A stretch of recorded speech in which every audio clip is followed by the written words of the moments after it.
when I was in my early 20s, I really struggled with just doing anything hard, and I knew that I wanted to be fit and lean and ripped, but I couldn't get myself to do it for longer than a couple months. And the fact is, if you want to get ripped, it's going to take you forever. Like, as a natural trainee, it's going to take you minimum 4 to 5 years to build the majority of the muscle that you could naturally. Like, your natural muscular genetic potential is going to take 4 to 5 years of perfect consistency to get there. I knew that I needed help because I was starting a business, I was getting into my career, I just graduated college, I sucked at being a hard worker. I needed somebody to just hold me to it. And so I hired my first fitness coach, shout out Mike. Mike showed me what the definition of accountability really was. He showed me what the definition of true consistency really was. I used to think being consistent was, maybe going to the gym 3 days a week, 4 days a week, and varying amounts. Maybe 5 sometimes, tracking my calories Monday through Thursday, Monday through Friday. I thought that was good enough. And then I'd be like, why am I not seeing results? Because you need to be consistent every fucking day.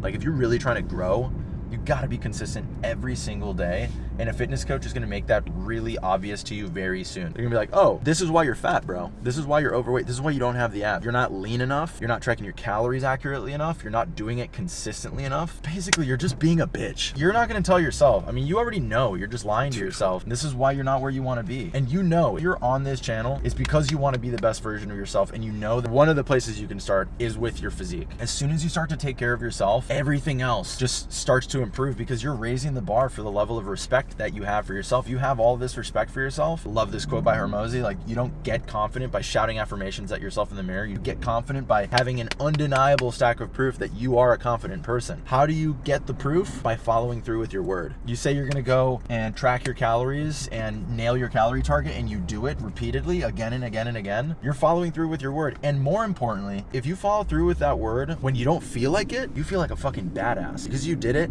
through a breakup, through the holiday seasons, through what doesn't matter, through a death in the family. And what happens when you're a badass?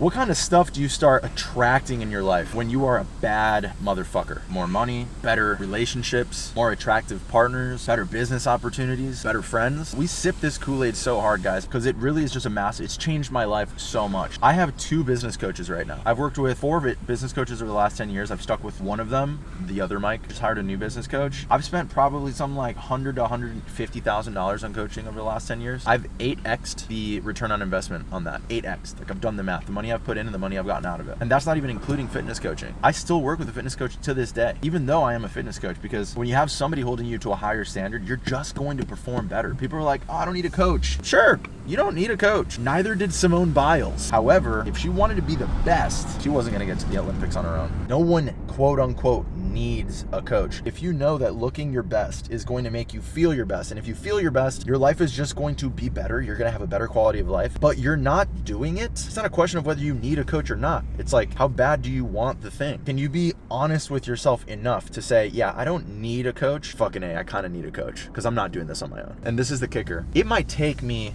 20 years to do it on my own. And that's if I don't quit. I don't think people talk about this enough. Let's just say I go, no, I'm going to do I'm going to hit $1 million on my own without a coach. I'm going to do it myself because I need to prove it to myself. Like, I can do it. You start, let's say it takes you 3 years. And like in 3 years, you've gotten to the $3,000 a month mark. Dude, you're going to do this like back of the napkin calculation. You're like, fuck, it's taking me 3 years to get 3K. You start to lose hope. You might get demoralized. You might be like, fuck, I don't know if this is for me. So technically, yeah, you could do it on your own. You could hit that $1 million on your own. That's if you don't quit. And I did that math early on. I was like, yeah, I could do this. I could get my business to 10K months on my own. How long really was it going to take though? And was I going to realistically stay the course with all of the other challenges in life? You got to be real with yourself. And this is why, like, I try to help people. There's this guy I was talking to in my DMs. Been talking to him for about a year. Long story short, he's like, dude, yeah, I've been struggling with like confidence for the last 6 years. 6 years.